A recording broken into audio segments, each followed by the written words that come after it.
Для расчета штрафных санкций и налогов в Казахстане не будут применять обновленный МРП. Об этом сообщили в Комитете государственных доходов.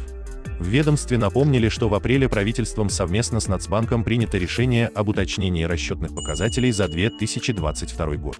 С 1 апреля увеличен месячный расчетный показатель с 3063 тенге до 3180 тенге и величина прожиточного минимума с 36 018 тенге до 37 389 тенге.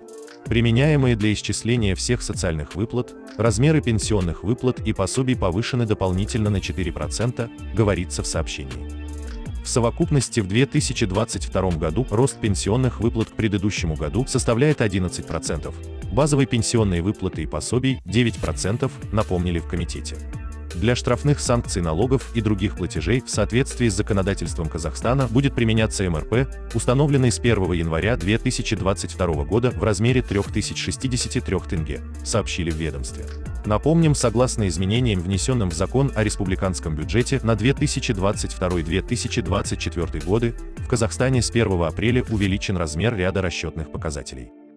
Минимальный размер государственной базовой пенсионной выплаты – 20 191 тенге, ранее 19 450 тенге. Минимальный размер пенсии – 48 032 тенге, ранее 46 302 тенге. Месячный расчетный показатель МРП – 3180 тенге, ранее 3063 тенге. Величина прожиточного минимума для исчисления размеров базовых социальных выплат – 37 389 тенге, ранее 36 018 тенге.